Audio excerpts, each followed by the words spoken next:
Hello, everyone, and welcome back to the Association Podcast. And today we are recording our 100th episode, and I am totally psyched to be here with Jake and Gretchen to look back on this. We're going to tell some stories and have a great time today. Thanks for hanging with us on the Association Podcast. Jake, what are we doing today? Well, as you mentioned, Ben, we're at 100 episodes. So it's been 5 years since we kicked this off. We're coming to the end of 2025. Thought this would be a nice time to kind of give us a chance to take a step back, look at what we've been talking about for the last 5 years, how that's changed. We kind of went through and found some of the themes that we've seen over the last 5 years. And I think it would be interesting to see kind of how things shifted and how the conversations have shifted, and then what's kind of stayed the same. So I think the shifts will be an interesting thing to talk about. Different themes that we've gone through. Why do these themes keep showing up? What are some things maybe we missed? I think that'd be fun to talk about. But first, I think you want to talk about kind of how this started. The origin story. Who's the person that brought up Tim the Hopkins. origin? Tim Hopkins. Okay, so let's talk about the origin story of the Association Podcast, which coincidentally, I don't want to bring up the acronym that everybody sort of can't stand and can't live without too soon, but in the spirit of that, we started this out as a webinar series, which required a lot of upfront prep, especially when you partner with someone like Jake, who works at Adage, who are like totally OCD. The design has to be perfect, the transitions have to be perfect. And we were like, man, we're putting a lot of work And into it was also deck. during a pandemic when there was Yeah, not a ton to do. fair. And we were, virtual happy hours were still a thing that we could tolerate. Yes. And I think we were having a conversation with Dan Hickey one day when we were just having a little virtual happy hour, and we were like, this should be a podcast or this should be a webinar. And that's what launched the webinar series. Yeah, and it was actual disruption, as opposed to talking about disruption so casually. We were like, well, what's happening right now is actual disruption. So let's just do a webinar about that. And then, you know, it was a ton of fun. We had some incredible guests. And instead of front loading such a scripted, not scripted, scripted is not the right word, but such like an agenda based, Right. slide to slide to slide, and all the design that went into that, because Jake had to make that perfect. If you look back at those webinars, they looked really good.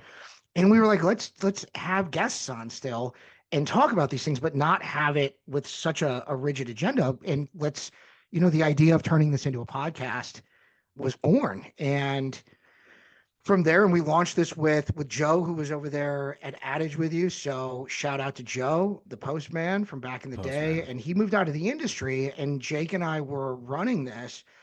And I love, how this has evolved, but this idea of what was it? It was like the Vegas residency idea, right? That someone goes out there and they live for a few years and they do a bunch of shows, but then they We eventually had a leave. bunch of people lined up that we were going to ask, but Yeah, we had a whole our list third of guest, our third guest That's number ever, 3.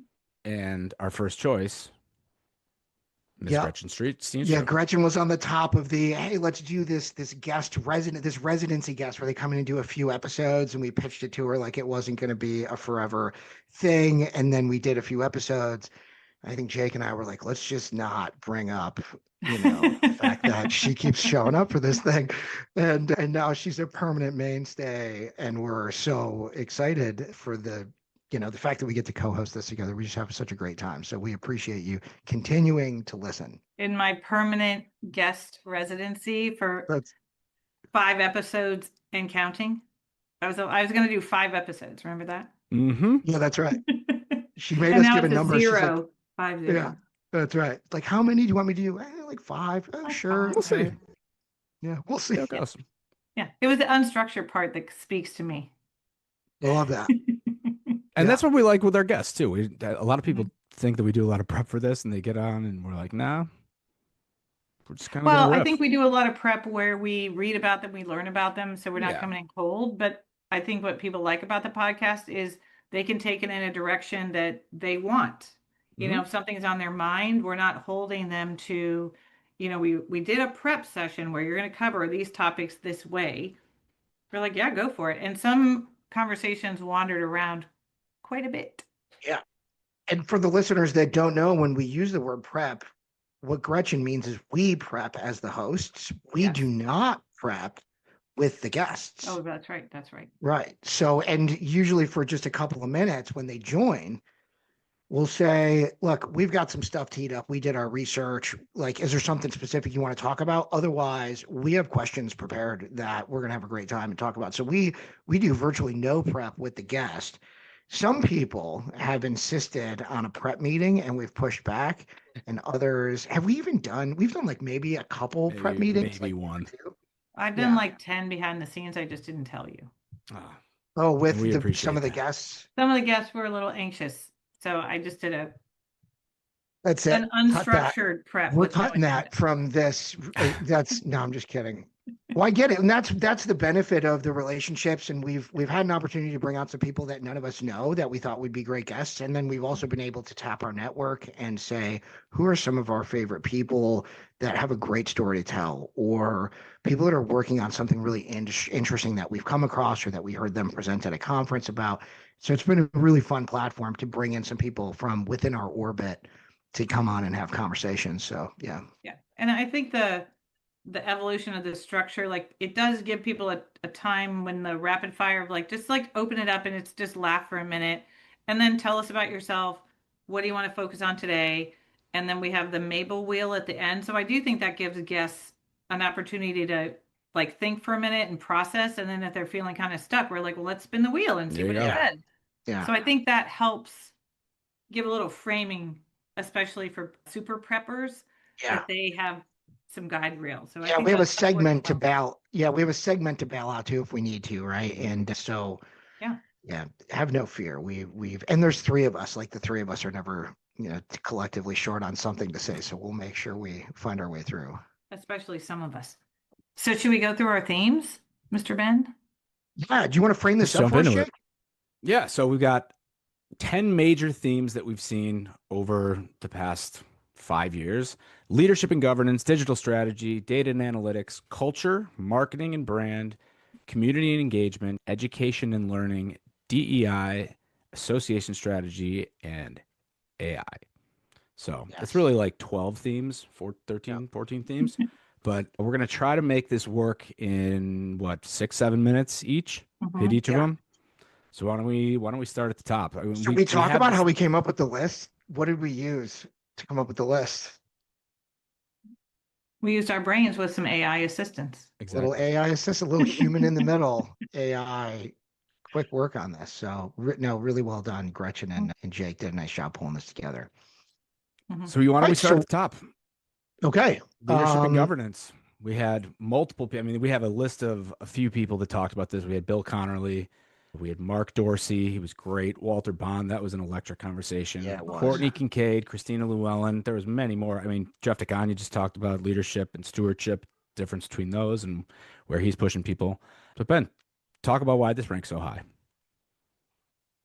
I think this is something that why it ranks so high is because it's not that we've just had leaders. We're not a CEO exclusive podcast, but I think this is a constant, in a good way, a constant challenge at every organization, for profit or nonprofit, right? Leadership and governance, over structure, under structure, leadership styles, managing up, managing down. We've had some of those conversations. And I think that this is an evergreen topic. So we're very fortunate that we've had such a diverse group of people on.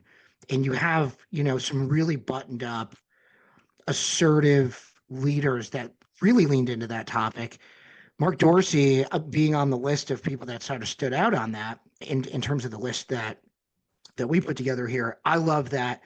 Like the last segment of that was him telling us where to ski all around the world, right? So you have someone like him that's so approachable, that's so accessible, and yet has such a proven track record and polish and leadership tactics that he's been able to deploy so successfully in different leadership styles. And Christina Llewellyn being on the list, where she was the one that said, let's start with the answer is yes, and then talk about how, right? Oh, God, I loved that. Yeah. But I also like Mark has a structure, but I also think that he's like, you gotta move. If you don't sit there. And so I think that's the other thing I heard in Walter Bond. Yeah, it was very entertaining, but he was right that if you need to act, then do it. Yeah. And do it with authority and do it with conviction. And, we had some people that had a much more innovative approach to leadership because of where their company was. We had, oh shoot, I'm sorry, Michael Hoffman from Gather Voices, and he was talking about like authentic connections, and that tool helped that was a big pandemic tool. Yeah. But he's like, they have to be genuine. If you're just a leader that's following the same old playbook, it doesn't really resonate with people. And I think Maddie Grant, and Jamie Nodder talk about culture all the time. Yeah. But I think it's interesting of like what type of leader you need in a particular situation is not a one size fits all.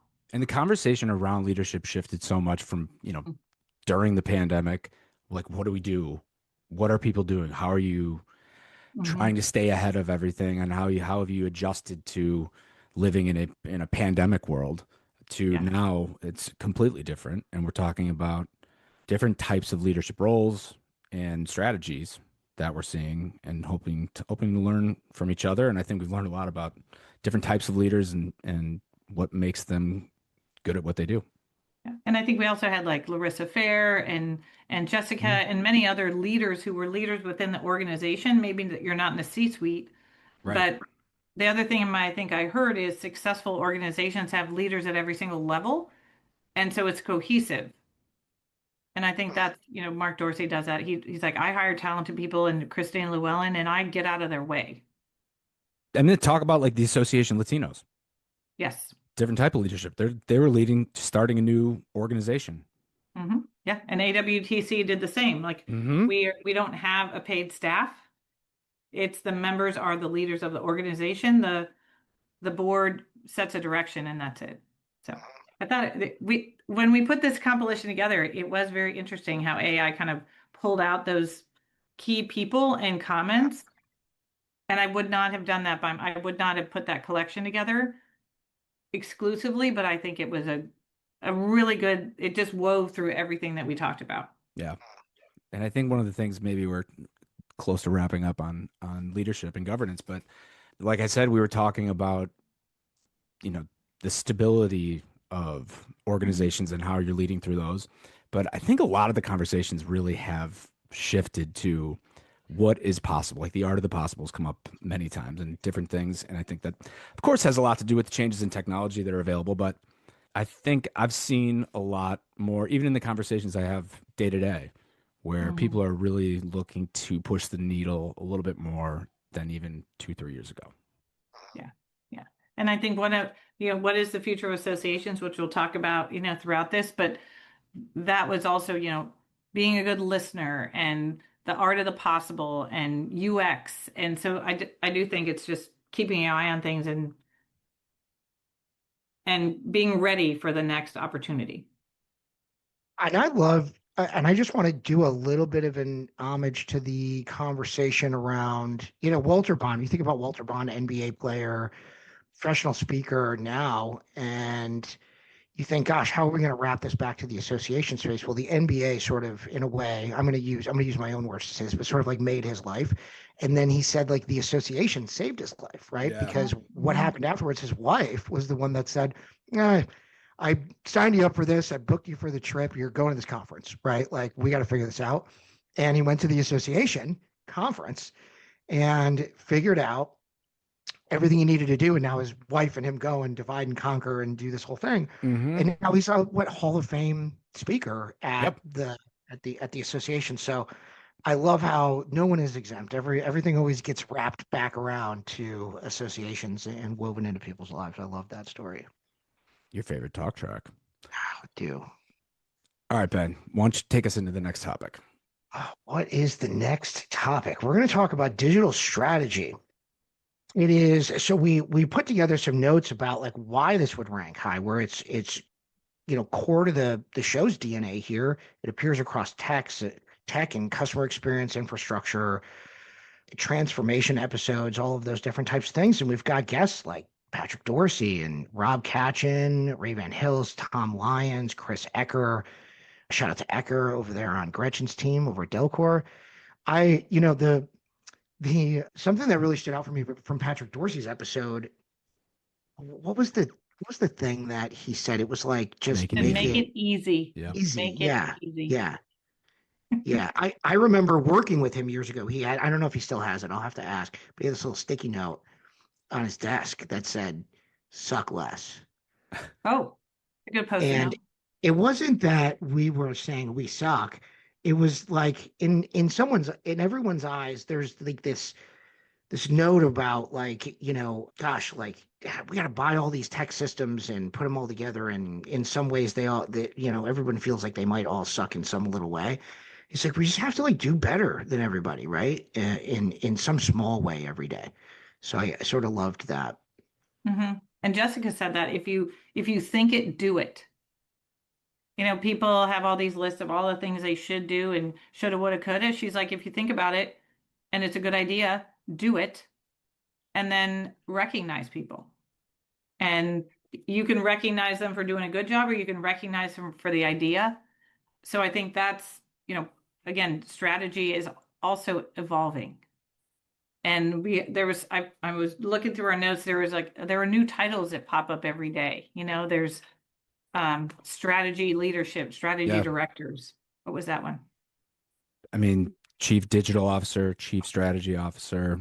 Mm-hmm. And that's when some of those things you didn't see like a few years ago. And I'm actually looking at some of these themes because you talk about digital strategy versus digital transformation. I know we've had conversations about that on here, Yeah.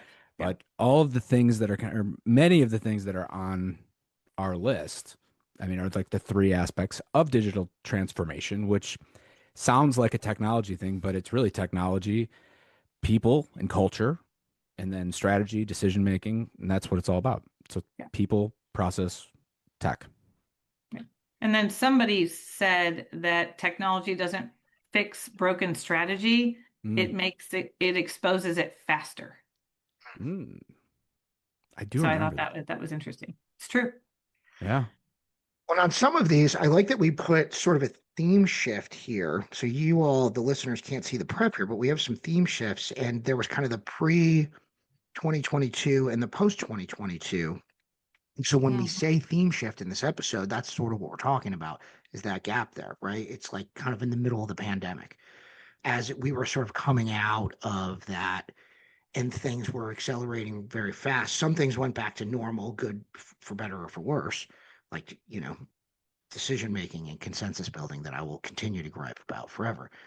But that pre and post 2022, because in this one, it was system selections, integrations, best of breed conversations, which is still true, but heavy AMS platform focus. And post 2022, the excerpt was really like ecosystem thinking, right? It was the Mm. connectivity, the portability, personalization, experience orchestration is an adjective that came out of that. And I think it's a more mature way to describe what we want to do with the 100%. things we were talking about Yeah. before, rather than just what they are, what we have, right? Yeah. Yeah, And that that's what note about, Reggie talks about overcoming the legacy mindset. Jack Dempster talked about moving the needle on experimentation, that oh, I yeah. think people are willing to do more of that now and Yeah. expect it. And expected. Yeah. Yeah. I love that note that we have in here. It went from technology architecture to experience architecture. I think associations that I talk to are really finally getting their head and hands around what they can do with experimentation and personalization. I love it. Which makes your heart happy, Jake. It does. Yeah. And Pete Zimick is another very Oh, yeah. strong advocate of, if it does not have good design, then the success goes down. And he is architecting a kind of traditional looking association management system, but his approach is very different. It's, if it does not serve a need and it is not well designed and it is not a repeatable process that we can support, it gets parked. And he is very disciplined. Like when you talk about Jake's, quality control and attention to detail, I think, Pete is in your camp, Jake, Yeah. which is I right. loved that episode. I had not met Pete before that. I remember, what did he say? I mean, I think we asked him a question, about had he ever thought about getting outside of Hmm. QuickBooks? And Yeah. the answer is no. And how many times have we tried to bend systems just because it's Yeah. a good opportunity with a good client? And he is just like flat out, nope, not for us. We know it's not going to work. It's a very mature way to approach a business. It's smart. It's refreshing. Smart. Yes. Very smart. Which therein is him saying, basically, there's a right and a wrong way to do this. Not for every association, but for the associations that want to work with us, this is how they're going to do it. Yeah. Yes. And Pete and I have done a few rounds because I would like to be the exception to his very strict rules, because I think my idea is way better than the average bear, but he still says no. But I think if we are going to get out of a legacy mindset and experiment more and use the technology as it was intended and remain flexible, flexibility needs those types of boundaries in order to be available. If you're constantly, changing it and tweaking it, then it can't be flexible anymore and you broke it. So I appreciate his rigor because it allows people to be creative within the box that he provides. And if you outgrow the box or it's not fit for you, he's not upset. He's like, I will help you move on to your next solution. And Ray Van Hilst has been talking about this for years. If usability and UX are not at the top of the conversation, so many problems come later because you met the requirement. What did they used to say, Ben, in Net Forum World? WAD, works as designed. It works as designed, right? That's very dissatisfying to a user. Like, that's awful. Yeah, there's a discipline there that I really appreciate. Like a funny example is I was at Abrizio. We power the community for VSAE, and Novi was next to our booth. And I was like, I think we're going to come to Novi Summit this year. I was like, yeah, I've known Pete a long time. Like maybe he'll give me a discount because it's our first time coming. No and he goes, you can ask. He's not going to do it, right? And it was that reminder that like he has an integrity about all the decisions that he makes, and whether it's pricing integrity for his show or pricing integrity for his product or architectural integrity for like the rigidity around that. It's like things are what they are, and I've designed it this way on purpose. So, either don't come and don't use it, or recognize the purposeful, design of all of this here. Yeah. So I think we've had a lot of Mr. No's and Miss No's, though, that in a good way. Like, I think people get tired of being told no without a reason. But like you talked about Chris Ecker at Delcor, our CTO, when it comes to cybersecurity, he is very strong no. And he wants to work from, zero trust. And again, those boundaries are healthy. He's like, here he has a triangle, and Andrew Leggett created this triangle of risk of, if it's super secure, you use usability and function. If it's usability is way too high, security goes down. But if you're educated about it, you know where to put yourself on the meter. I think we've had a lot of guests who've talked about having the right boundaries so people understand what lane they're in, and then they're understanding and they have a better experience. Because Jake, you don't say yes all the time. When people say, here's the design I want at Adage, you're like, why and how and when? You're a Mr. No in a good way. Yeah, I mean, I think we always say that we have to push back, and we have to give the best practices, that we have to give our best recommendations based on everything that we know and the experience we have. Do they always agree? And do they sometimes say, we're going to do it this way? Yeah. But we have to push back, and it's not necessarily the same as like Chris, where it's a cybersecurity thing. These are like design decisions. But we give people what we believe are the best recommendations for what we've seen and what they're looking to do. Well, at Data Sangria, I had to kind of go back 10 years and put my sales hat back on, because did you ever take it off? Well, yeah, sometimes. I mean, I'm bald, so I like to wear a hat a lot, and it is that one more often than not. But it boiled down to, we have this iPass, and then we're like, what do you want it to do? And then people start to get wrapped around the axle around all like designing these integrations. And I had to kind of go back to the team and say, why don't we, because we know better than they do, we've seen this work with hundreds of associations already. Like, why don't we present, like, associations usually for this system or type of system you're integrating with, it's usually like this or like this. So we kind of give them the alternate choice close to not to put them in a box, but to get a start going so they can then either expand or contract from there instead of from scratch doing that. And that has been an exercise in discipline because I think in our, our background was like customizing software. And then we built this and then we're like, oh, we can just do this custom for everybody. And it's like, what we shouldn't though. Mm-mm. And we should have some rigor around like putting people in a lane that we know is best for them because their business may be a little different, but is not completely different from the other, 1,000 associations we've worked with. So Yeah. Good And I think segue. that, strategy gets a bad rap sometimes. People are like, oh, but I think what we're all saying is you need a strategy. That strategy needs to have a frame so that people understand where they are. It doesn't have to be heavy-handed and, overbearing, but you need something and you need to keep North it Star. flexible. I think that's a great segue into our next topic. Gretchen, why don't you lead us off with this one? All right. So we are now going to talk about data and analytics, which is another evergreen thing that's evolved. The word data has changed from, like you were saying before, a database where you put data to data as an asset, digital data, hard data, analyzing it, making it work cleanliness. for you. So data has 100 different meanings, and how you analyze it has 100 different permutations. And I think that data continues to be the biggest asset that associations have.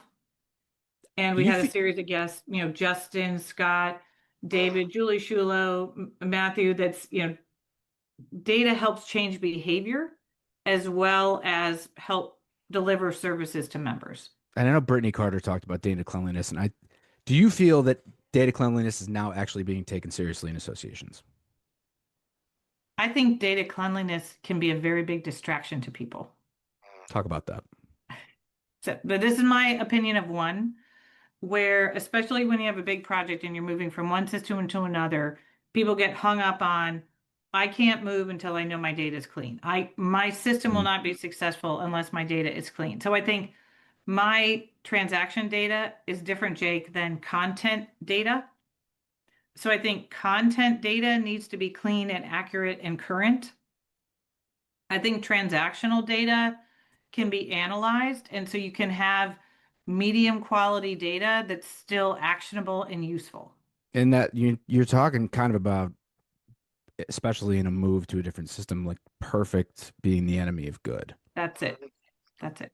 And I would rather start a system with nothing than spending hours and hours and hours going through every marketing code. Set up your business rules, set up your structure, whatever. We'll get the data in later, right? Oh, don't collect too much data. Keep your data updated. Yeah, and then marketing will cry. But you need to start somewhere. So I just feel like data hygiene has its place. I think we need to be very careful about what data needs to be of high quality. So I think if it's information members are researching to make a decision or information on your website, that needs to be very high quality. Mm-hmm. If it's the demographics of your member and their profile data and your members haven't updated it in 10 years and you haven't asked and you're not developing programs around that data, let it go. Which means you can archive it somewhere, put it No. No. I'm just saying, don't keep it instrumental in your business day-to-day systems. If you have anxiety, it's not like hoarding shoes. Like you can put it somewhere and still access it later if you want, but don't commingle it and screw You up. just put it your in a good trailer in the backyard, Ben. So it's out, the bad data's out of your house and it's in a trailer. Let it go. If you have the money to pay for a storage unit, then No. I will tell you, you're right though. And I will say, I want to go back on one thing you said real quick, Gretchen, which is I do think that transitioning to a new system, if you've had bad data discipline up to that point, moving with nothing or having a very intentional data project leading up to and during that, because once you move trash data, it's much harder to get it out than it is to keep it from going in. So it is the time to do it, but don't get so wrapped around the axle that it starts impacting your overall project, because your business rules and logic and SOPs and operational efficiency are frankly more important, because you need to think about how you're going to run your business moving forward. Which is why I need a data strategy. Define it, give it some context. So I think if you do back to the strategy, if a data strategy of name the data, what kind of data is it? What's the purpose? Who's the owner? Then you can do a lot with it. And I think that data science is a new thing that's really come up in the last, 5 years. Like Justin Scott talked about that. Like you were saying, Ben, you can take the data and put it somewhere else. And that somewhere else, there are data repositories now that are really powerful that you can put it somewhere else and analyze it and really figure out where the gold is, but it doesn't have to be in your core systems and until it has a purpose. We'll take a look at our, representative quote from the topics that are when we've talked about data and analytics with some of our guests. Data only becomes valuable when it changes behavior. The second part, dashboards alone don't do that. That's fine. But I was thinking about some things that I think it was Ron Moen was talking about, and we were discussing membership forms or membership application forms, and how much information is taken on there. And I think one of his points was basically, if it's not valuable, don't collect it, or progressive profile and get it later. Yes. Because if you collect data, you're setting an expectation that someone's going to do something with it. Right. So that's one of the things that it can be frustrating is if you're asking me for specific demographic information, I'm like, oh, that's really cool. Are you going to create content around that for me? It's going to be personalized data for me. I will share my information willingly. And then if nothing ever comes of it, it's very disappointing. It's like, oh, how come? Yeah. I don't know why this metaphor popped into my head, probably with all these social media videos, but it's like being at the pump at the gas station, asking somebody for $4 for gas and then just going and pumping 3. And you're like, all right, thanks, man. We'll see you later. Why did you do that? Yeah. Oh, that's funny. All right. How are we at with our timer? We have 52 seconds. Oh, terrible. All right. We're trying to make up time here. Let's the next one. Oh, Jake, do you want to intro the next one? Sure. Okay. So let's get into our next topic, which is culture. We had a number of guests that talked about culture. I think in some ways, culture is discussed on almost every podcast. Yes. And especially when you're talking about leadership and developing a culture where people can experiment, or they can be leaders and they can lead up the chain and down the chain of command. And one of the things we have noted here and why it ranks so high is that it shows up because it's leadership, staff, and transformative conversations all are based around leadership. And I mean, you can't make changes that make a difference without strong leadership that kind of sticks to their guns. Some people that talked about that: Sue Bertrand, Aaron Fitzgerald, that was early on, Ted Davis, and Maddie. We already brought up Maddie, but we know Maddie and Jamie talk about culture quite a bit. But when we were talking about this, like back a couple years ago when Maddie was on, it was about a lot of morale, feedback, make sure that there's internal alignment. And now we're talking about as an enabler or a blocker of innovation. Right. And I think small staff associations culture shows up faster, maybe, or I seem to hear more about it with small staffs because they have to pivot and do lots of different things in a day.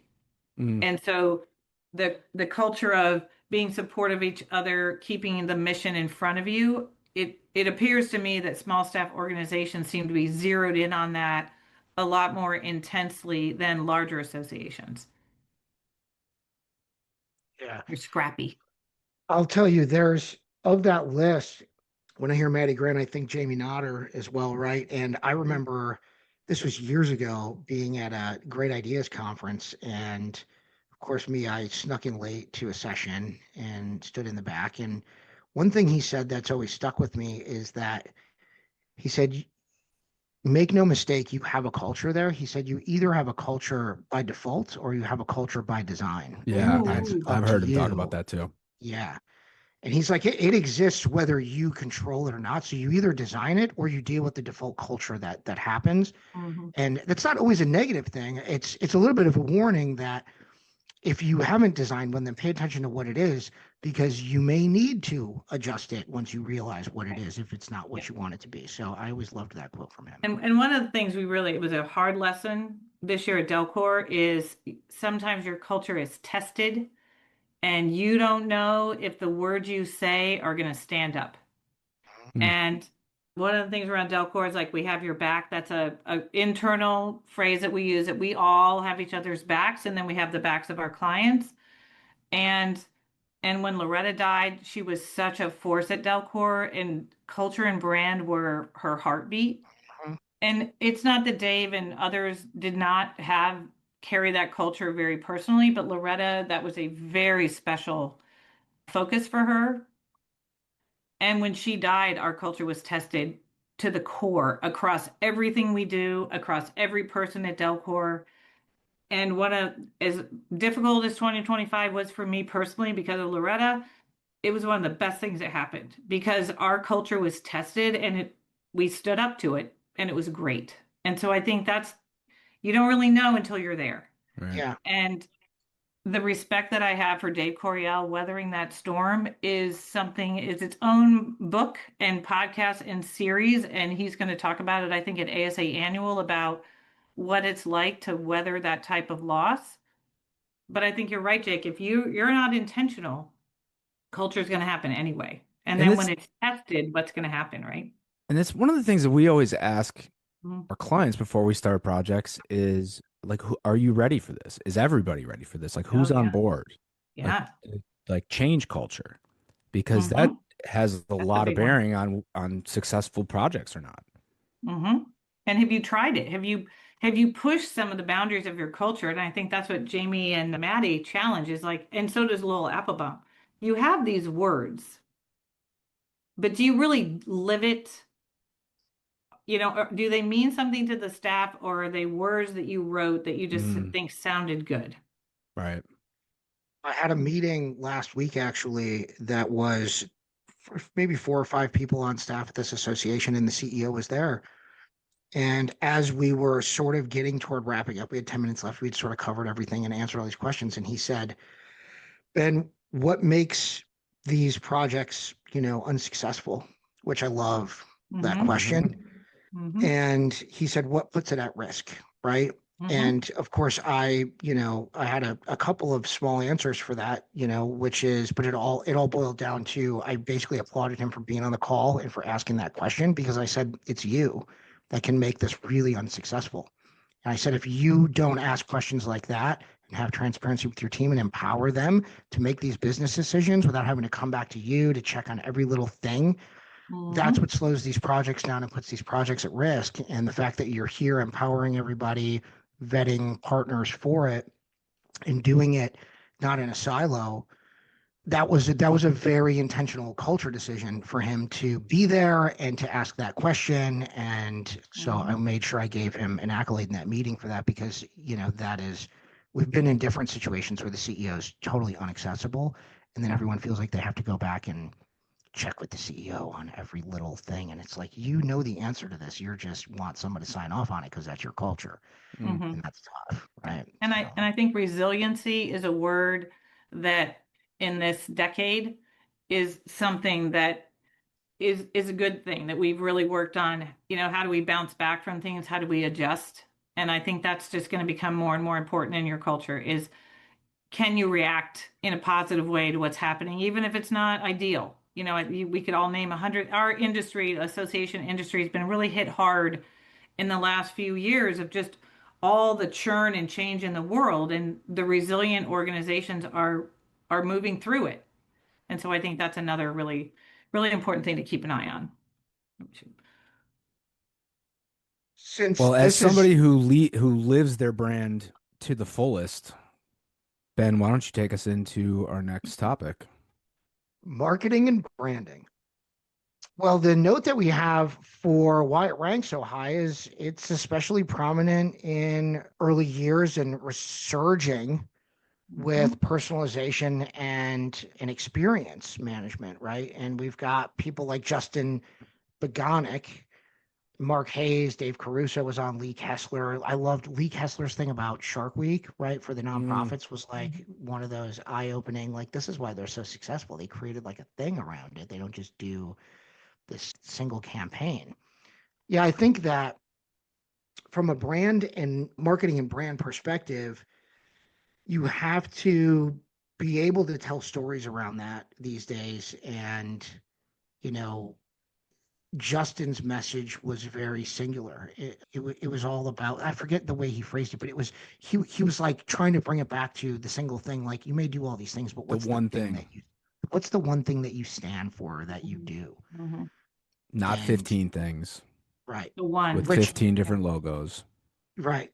Well, which is interesting around like I have multiple brands that all serve the same market, but Sangria to me really resonated because it was like we're mixing things together to make them better and create something sweet out of it. And that brand associated with the one thing that we do, we don't put custom dev projects under that or project management projects under that. All of those things may happen within there behind the scenes, but what we're doing is leading with, mixing things together for you to help systems share data. So yeah, I love this topic, and I don't know who wants to add. Yeah, I learned so much when I was chair of ASA Tech Council. We had a bond between IT, finance, membership, marketing, communication that we all needed to check in with each other and to make sure we were balanced. And Laura Sparks said something to the effect of marketing is more than just promoting and sending out a bunch of emails. Hmm. Marketing is the vehicle that you use to connect members to the service you're trying to provide. And that stuck with me. And she said, the way you do it is why you're successful. So if you have a great product, but your marketing strategy doesn't speak to your customer, it doesn't matter how great your product is. And people forget to include marketing and that strategy at the beginning of a project. She said, we're brought in at the end. And the whole marketing communication council is like, yes, you bring us in at the end and say, we've made all these decisions. Now go promote it. And the whole council is like, if you bring us in at the beginning, we'll help you shape maybe the product itself based on marketing research. We would help shape how you deliver it. And I have a post-it note for that. They don't forget about marketing at the beginning of a project. It's it's walking the path, right? That and Hmm. living it and showing it. I've talked a couple of times on here about how when I showed up at Breezio, we had maybe a dozen customers and we didn't have a customer community. And the feeling Mm. internally was, oh, we don't have enough customers to have a customer community. I was like, well, that's kind of what we do. So enough customers or not, we're starting a customer community today. And Mhm. it's filled up and people talk and it's great now. But it was bare at first. But at the same point, we have to show our customers that they need to be fearless in what their strategy is, even if it starts small, in connecting and having open dialogue and using community with purpose. And yeah, I live that. I totally understand that. And I've heard this many times from you, Jake, and like Lee Kessler, and I'm looking at the list, David Caruso, like storytelling Yeah. and conveying the message again is so important. You can have a good technical product, but if And, you cannot help me connect to it, and telling the story well that mhm, resonates, that creates brand loyalty. I think that that is an art. it is. And that, I mean, a lot of commercial companies do that very well. But Hmm. good associations that do that well and create that loyalty will keep their members forever. And if it's just blasting people with emails, whether they're, I mean, most of the time are not personalized, aren't relevant, all they do is become a nuisance. And I think Justin talked about that, but it's something we talk about a lot is that creating brand loyalty it's all of marketing. It's Right. how you communicate. It's telling the right relevant story or message and giving your members what they want so that they keep coming back. Right. And I think that's Walter Bond and some of the other non-traditional association guests we've had. We've had people talk about different financial strategies and brand strategies outside of the association world. And Jake, I think that's what they talk about is you have to be able to tell a good story that connects to people. You're not being dishonest and trying to trick them. You're telling them something that is meaningful and resonates with them. That's okay. That's a good thing. Mm-hmm. I think associations don't spend enough time thinking that way. Yeah. All right. Oh, we're right at time. We're right at time. A funny moment early on. I don't even think he's on the list. But remember when Tim came on, the CEO of Open Water? Tim Spell, yeah. Mm-hmm. Yeah, and he was like, associations should be investing in crypto. And we were like, oh man, okay. And Mm-hmm. fast forward this far, and it's almost like in regulation, right? And it's not that I'm condoning that here on the podcast, but then we've had people like Tim on from Co-Founders Capital and Bill Connerly, who's talked a lot about the financial planning and things for the market. So yeah, or financial trends, I should say. So Yeah. All right. Well, should we move on to our next one? yeah, let's do it. All right. You want me to do this one? Is it my Yeah, turn? Okay. lead All us right. off. We're moving down the list here. Community and engagement. I think, Ben, you touched on this earlier, where, as we are working differently and in different locations, that still continues to rank really, really high. And somebody said community isn't a feature, it's an experience. And I think that's all the different guests we've had from Artesia Moore, Joanna Pineda, Wade, Kate, they all talked about building community, but they all each had a different definition. Like Artesia talked about the turnaround that she had to do at Association Forum, and she was a technology leader that became a CEO.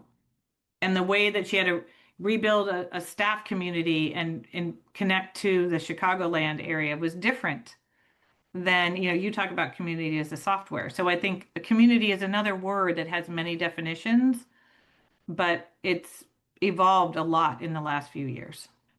I think a key to it is recognizing and facilitating, right? We talked about Mm-hmm. supporting members, and we've used this phrase Yep. of meeting members where they are in their journey many Mm-hmm. times. And software is a way to do that, right? Yes. And I'll be the first one to say we've lost some associations that had online communities, and we're like, what competitor are you going to, right? We're just Mm-hmm. curious, and they're like, we're doing this differently. We're not moving to another platform. We've realized this is not where and how they want to do this. Mm-hmm. And we've had other groups come to us and say, we want an affordable solution because we don't want to take this away from our members, but this is not the crux of community. It's just a component of, right? And so we want it here for when they need it, but they don't want it all the time. Right. So it's not just all about software. It's about recognizing where community is, and then whatever tool it is that facilitates that, and meeting your members where they are in their journey to create community, because that's really what associations are as a whole. They are community within community, period, right? And so we want to allow them to become strong together.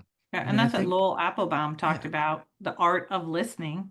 mm, You're saying, Ben, like, what does your community need, and what do they need to react?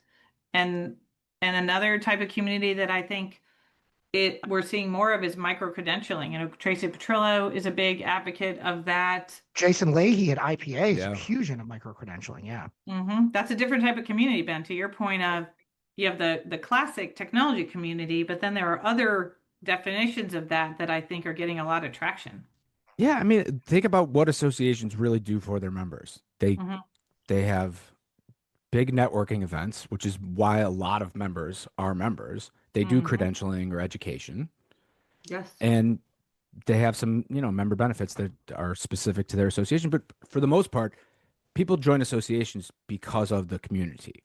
Right. That's what they do. And the community as a whole is something that we love very much, and is kind of the reason and the essence of this podcast.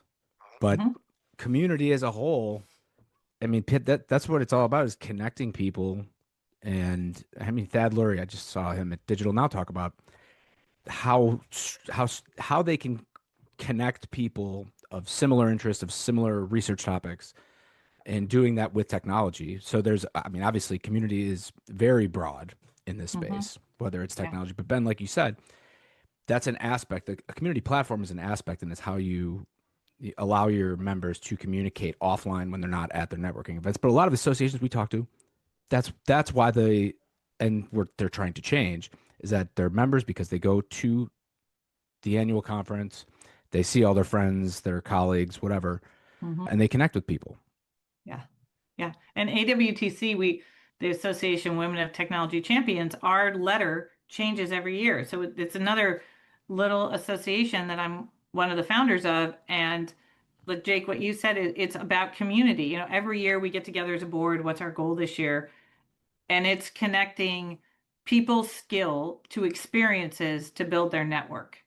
And that is community. And I do think that that is why our association family, we talk about, you know, revolving seats. We just move around within this association world because I think we need different experiences and we need different skills, but the network we have is so interesting within the association world. Mm-hmm. It's pretty powerful. Very. All right. All right. Do you stop?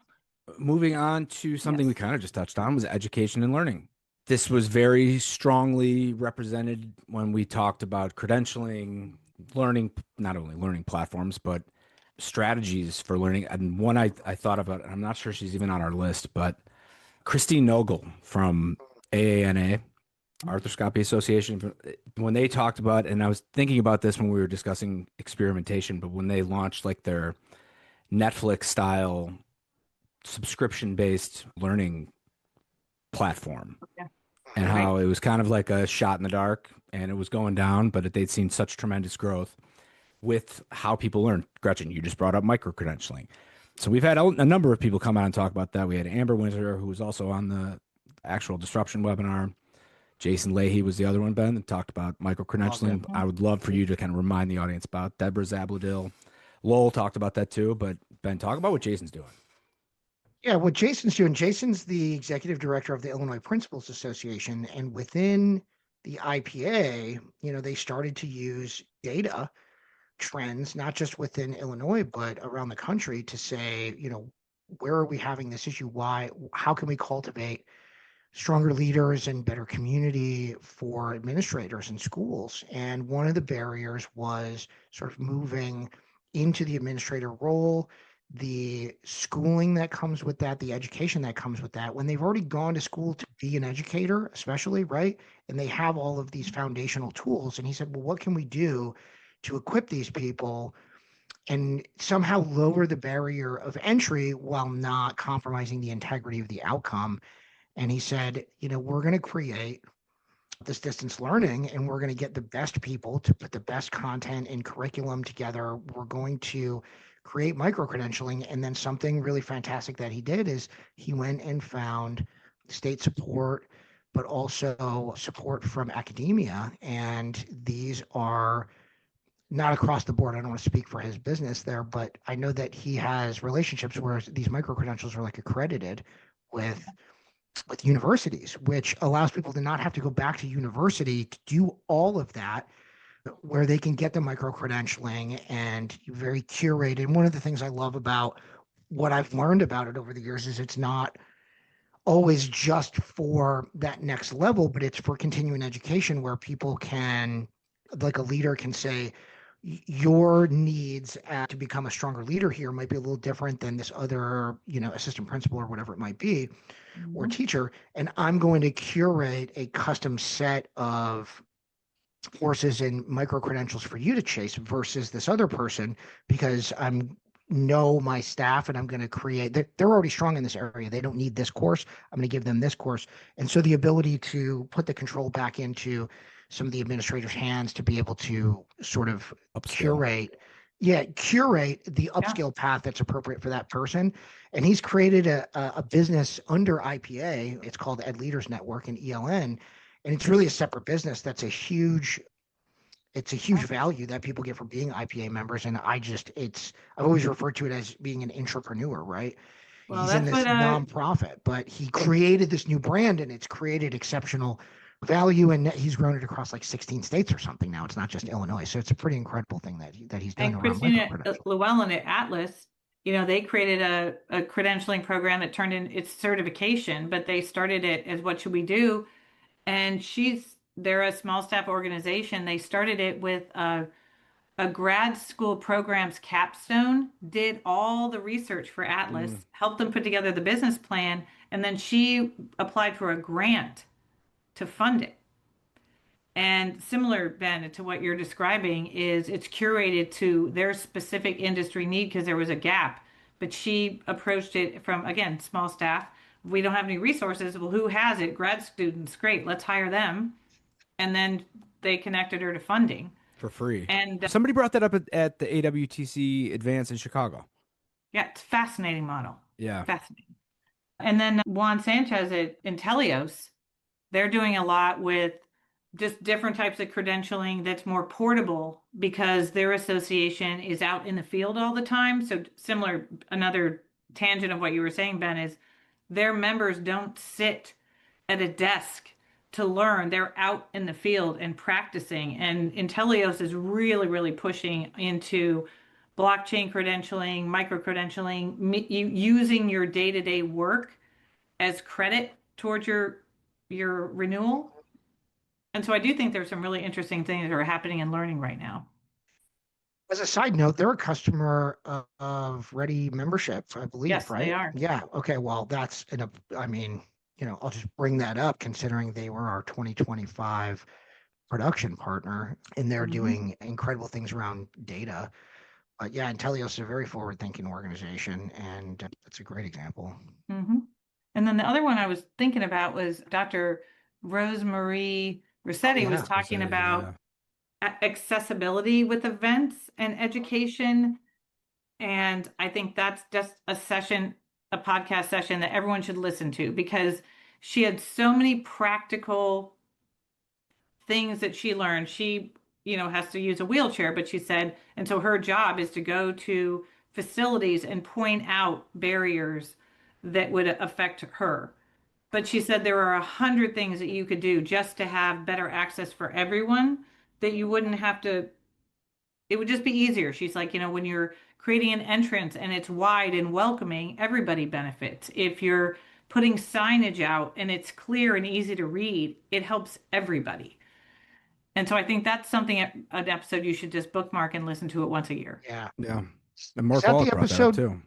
Yeah. Yeah. Wallach did. Yeah. Mark Wallach brought that up. Is that Yes. the episode where we talked about the phrase fully participate, right? Yes. Whatever that means to Yes. that person. It That's was right. like everyone wants, I was just talking with Wallach about this yesterday.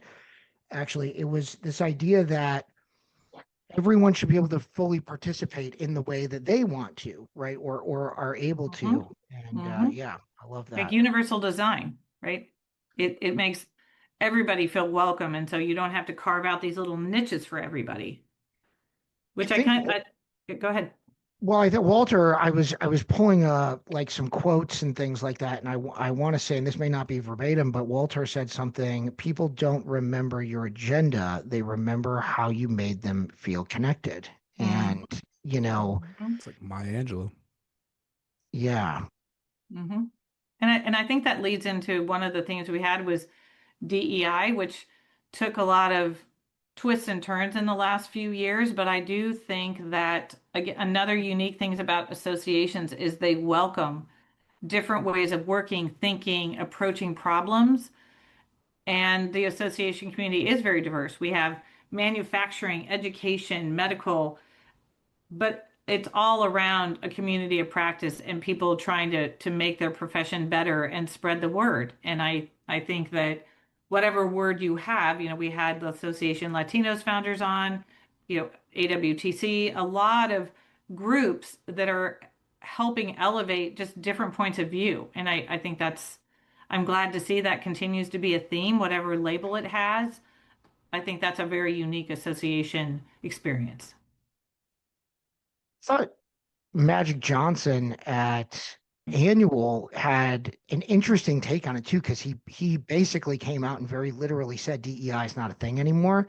His point was that we shouldn't have to call it something. We should all be thinking this way all the time and being considerate and being good and being thoughtful. And why do we have to call it something, right? And I know that may have elicited some feelings from people. But Mhm. to me, it was a takeaway that like, yeah, we shouldn't be thinking that we have to think with DEI in mind. Like that's how we should be thinking all the time Right. across all of our staff and our members and our culture and everything. So And that's Yeah. kind of how it's shifted, just to Mm-hmm. Gretchen's point a minute ago, Mm-hmm. that it was a major talking point, a couple of years ago. But now that we're getting to the point where it's more embedded in processes and integrated into leadership and opportunities that are out there, treating it as something that is becoming foundational and not Mm-hmm. something that is, like Magic was talking about, like Right. forcing it on people.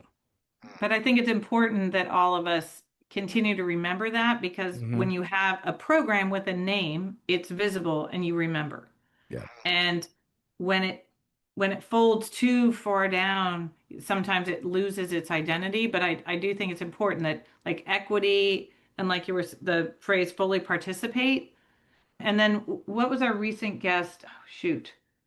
With the, you can cut this out. What's her? Oh, Jenna. There was a recent quote. oh yeah, Jenna Jenna said Santi. that Yep.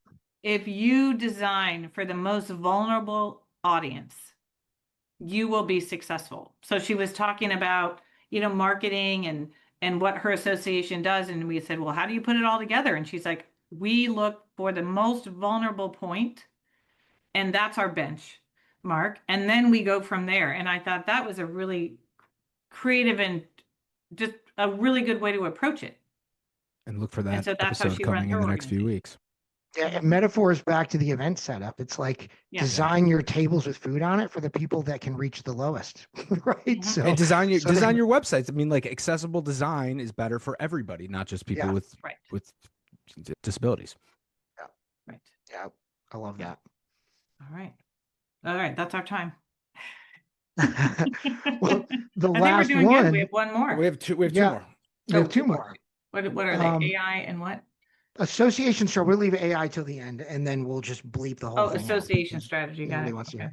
Association strategy. Well, it's the connective tissue across all the themes, right? And sort of Mhm. this theme shift was kind of pointed out as business model survival and revenue diversification and operational focus. And then it's really post 2022. It's this idea of being agile and reinventing and long-term relevance and tech driven environment in a lot of ways, because that's what's top of mind for a lot of people, and especially some of the conversations we have here. But Mhm. how has association strategy? I mean, this is one of those themes that is evergreen, right? Some of these will sort of fade as themes and still be relevant. And yet, Mhm. this association strategy is something that's going to be top of mind for everyone. And we do need to be, as businesses serving the market, as well as the associations themselves, the ability to keep their strategy relevant, right? That's what I mean. The long term relevance is something that I think people are more hyper focused on than a couple years ago, like the pre 2020, like Mhm. 2022. I'm sorry, and making sure that, like, you talk about the one thing, so the brand, like, it really does tie in all of the things that we just talked about. And I mean, Mhm. AI will come next, but Right. a strategy that is more holistic and is kind of driven towards the like 3 to 5, 10 year goals of the organization. Yeah.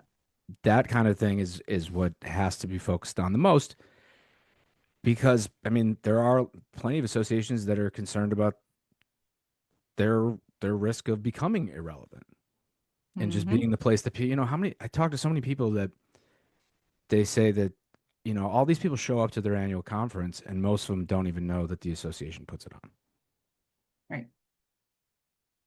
And wasn't it Jeff DeConman that talked about the stewardship model, that it was that the phrase that he was Yep. using, that as associations are creating their strategy in the future, again, they need to connect the strategy, which I think we've talked about across all the themes, is if you have a strategy, but it doesn't mean anything, it has no depth, doesn't matter.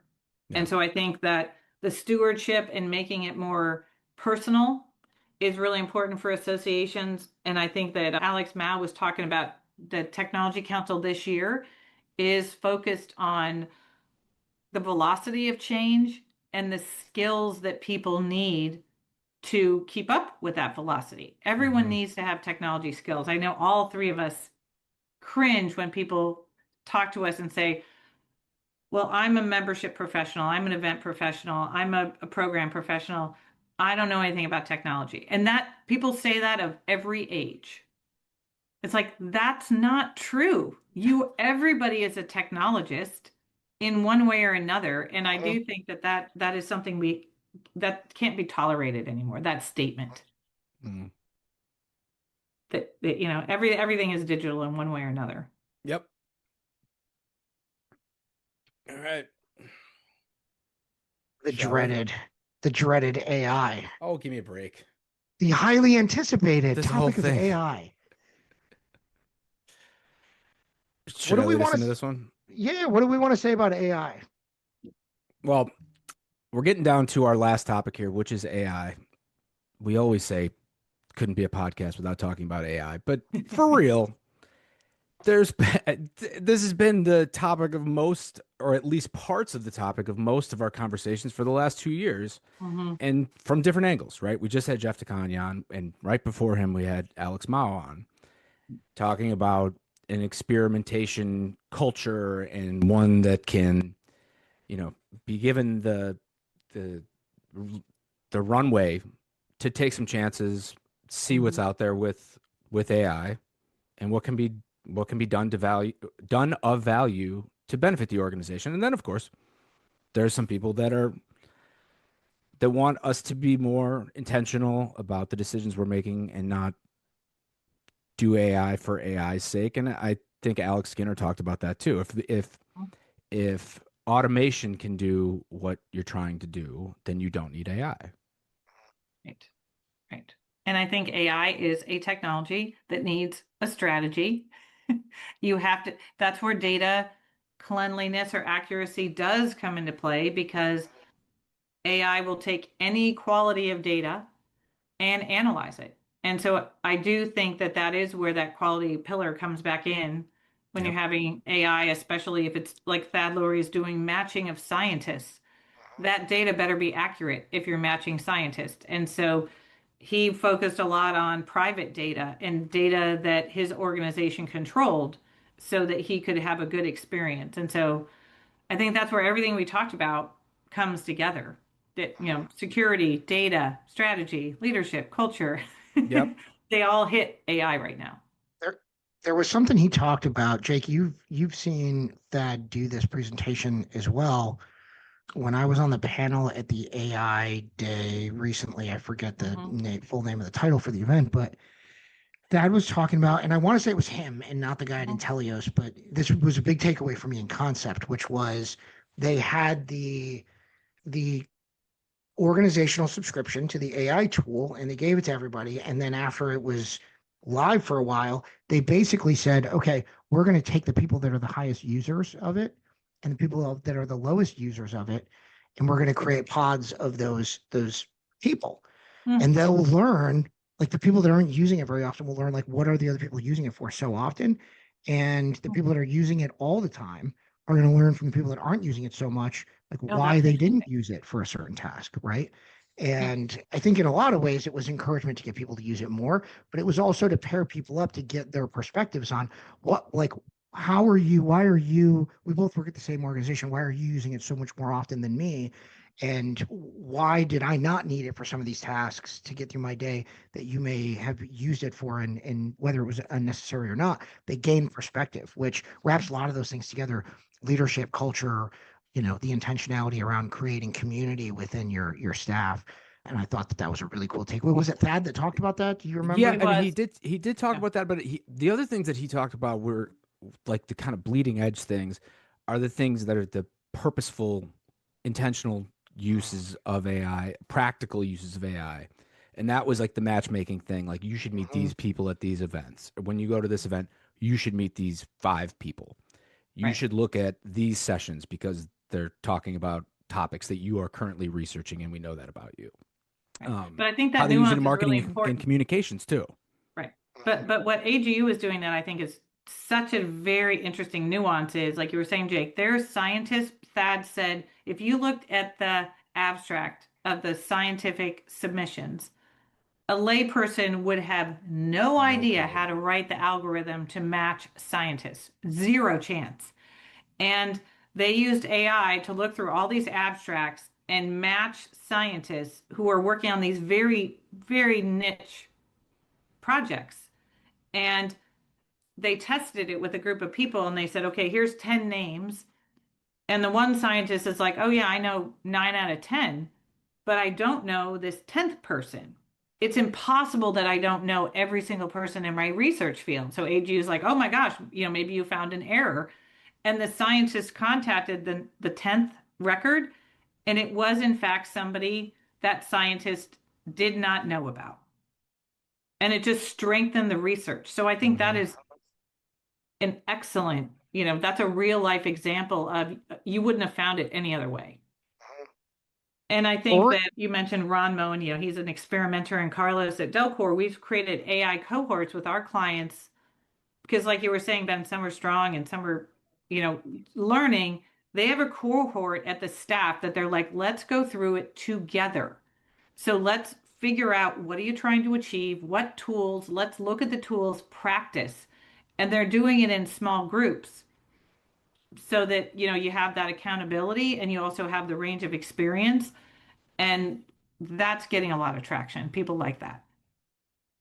so the pre and post 2022, Tori came on and talked to us about like they've sort of been pioneering AI for 20 years or more already, right? Like, Yeah. but it was thought of by the mainstream as more infrastructure, not intelligence. She didn't say that. That's a takeaway from Right. our notes here, produced by AI.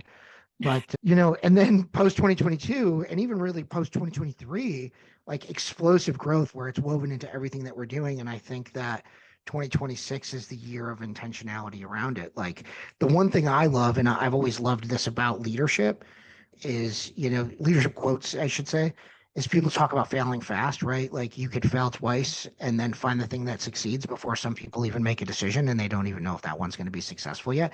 The ability to fail faster with AI, I think, is fantastic. And so people need to do that. And that doesn't mean like just do it in production all the time, right? But it means start figuring out if this can be helpful to you or not. And you can do it so much faster than you used to be able to. And it may end up being a bad idea, but you'll just figure that out faster. Yep. And that's where, Jeff DeCania, who loves to hate AI, Mhm. being a critical thinker and having a little bit, making sure that you really are looking at the ethics policy and reading the fine print. He's right about that, that it is your responsibility to look at your AI companies and say, what are you doing with my data? What are your security parameters? How are you going to let me know? Those are really important things for people to do. Back to, Chris Ecker, Mr. No. It's our responsibility to do that instead of saying, "Oh, wow, this is cool. This looks good enough. Mhm. I'll keep going." We do need to make sure that we have good editors and validators. And to go back to strategy, having a strategy about what you want to do and figuring out what is going to make a difference, Yes. and not saying we need AI day one. It has to be embedded into the platform or integrated into the platform natively. Yeah. You have to know what you want to do, and that starts with strategy. Yeah. Deborah Bowen at ACHE was talking to a Salesforce team, and she said, "What is the strategy that I need to know as a leader? I don't need a list of tools that you have. That's for somebody else. I need to know what your strategy is. And I also need to know, how is this going to help my organization?" So she's thinking about products that the association can offer to their members that are AI agents and tools. So it's not just making the association tech work better, smarter, faster. It's services that they can deploy out to their community, which I thought was an interesting spin. Yeah. All right. Well, here we are. Here we are, the end of our 100th episode. Top 10 themes. So we'll have to rely on you, the listener, and some future episodes to figure out if all of these themes hold up over time and going into 2026. But a really fun look back with two of my absolute favorite people in the industry. What do we think? Do we have any predictions for 2026, or do we want to take this out of here and just leave our guests with our 100th episode? I think it would be interesting as we post these episodes that you comment and we pick this up on LinkedIn and other channels and just see what other people have to add. Yeah, I think this is just so fun to do because we actually did kind of a retrospective on the last several years and the things we've talked about. And Mhm. I think we should do it again at the end of next year I think we and should say do. like, Great. reflect back on what has changed. Hmm. Hmm. 100 episodes, over 10,000 downloads, and Yay. moving fast now. Yeah, so thankful for the support of Impexium, which is now Remembers a couple of years ago as being our first sort of lead production partner for the year. And then Ready Membership, which also has their Ready Intelligence platform, just being a great partner to us here in 2025, both of which represent vendors in the space. And we had great conversations setting up the partnership with them each year where we said, hey, we sort of know everybody. We don't want to have anything that's off limits. And they said, we don't care if you interview all of our competitors. Like, we love what you're doing. Keep storytelling, keep bringing people on, showcasing people's paths through the industry. Let's keep people excited about what's going on in the association market. So big thanks to them, and especially Ready Membership this year for being our partner here in 2025. As we wrap this up, I'll put my quick prediction. I like Dana's thing about the year of the horse and the cycle. Well, I think everything's moving so much faster. And I was on a thread this week where someone had expressed kind of, I don't know if it was concern or just displeasure around sort of I don't know, all the private equity acquisitions and all the things. And I think in some ways it's really, really good. And in some ways it's had its challenges. I think if Yeah. nothing else, it's creating an opportunity for new companies to step into the space. I think the cycle of startups and the barrier of entry with AI to build software has lowered the barrier of entry for technology. Hmm. And so we will see who enters the space and if they can hack it or not. And meanwhile, we just love being stewards of this industry. I know I speak for all three of us in saying that. And it's been our pleasure to introduce you to all these incredible guests and all these great lessons and all these great episodes. And we thank you so much for going on this ride with us. Yeah. And I think if anyone has ideas of people who should join us on the association podcast, we're always looking for, different angles and different people to share their experiences with us. Mm-hmm. Yeah. So thanks for letting me be here beyond my fifth episode. Oh, it's been a Super pleasure. fun. Yes. Super fun. So happy New Thanks, Year, everybody. everybody. Happy New Year.